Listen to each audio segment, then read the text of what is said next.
Now Dinah the daughter of Leah, whom she had borne to Jacob, went out to see the daughters of the land. And when Shechem the son of Hamor the Hivite, prince of the country, saw her, he took her and lay with her, and violated her. His soul was strongly attracted to Dinah the daughter of Jacob, and he loved the young woman and spoke kindly to the young woman. So Shechem spoke to his father Hamor, saying, Get me this young woman as a wife.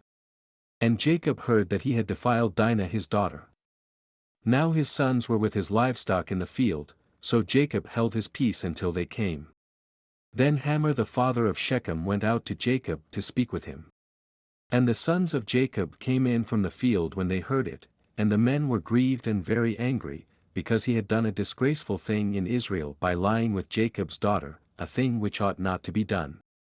But Hamor spoke with them, saying, The soul of my son Shechem longs for your daughter. Please give her to him as a wife.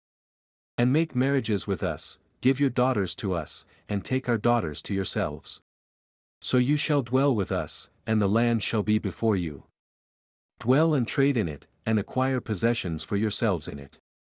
Then Shechem said to her father and her brothers, Let me find favor in your eyes, and whatever you say to me I will give. Ask me ever so much dowry and gift, and I will give according to what you say to me, but give me the young woman as a wife. But the sons of Jacob answered Shechem and Hamor his father, and spoke deceitfully, because he had defiled Dinah their sister. And they said to them, We cannot do this thing, to give our sister to one who is uncircumcised, for that would be a reproach to us.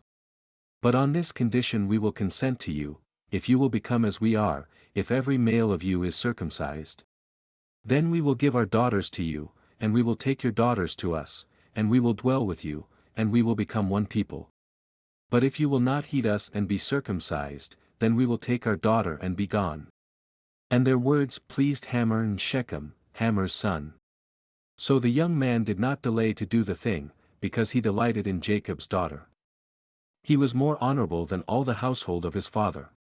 And Hamor and Shechem his son came to the gate of their city, and spoke with the men of their city, saying, These men are at peace with us. Therefore let them dwell in the land and trade in it. For indeed the land is large enough for them. Let us take their daughters to us as wives, and let us give them our daughters. Only on this condition will the men consent to dwell with us, to be one people, if every male among us is circumcised as they are circumcised. Will not their livestock, their property, and every animal of theirs be ours? Only let us consent to them, and they will dwell with us. And all who went out of the gate of his city heeded Hamor and Shechem his son, every male was circumcised, all who went out of the gate of his city. Now it came to pass on the third day, when they were in pain, that two of the sons of Jacob, Simeon and Levi, Dinah's brothers, each took his sword and came boldly upon the city and killed all the males. And they killed Hamor and Shechem his son with the edge of the sword, and took Dinah from Shechem's house, and went out. The sons of Jacob came upon the slain, and plundered the city, because their sister had been defiled. They took their sheep, their oxen, and their donkeys, what was in the city and what was in the field. And all their wealth. All their little ones and their wives they took captive, and they plundered even all that was in the houses. Then Jacob said to Simeon and Levi, You have troubled me by making me obnoxious among the inhabitants of the land, among the Canaanites and the Perizzites, and since I am few in number, they will gather themselves together against me and kill me. I shall be destroyed, my household and I. But they said, Should he treat our sister like a harlot?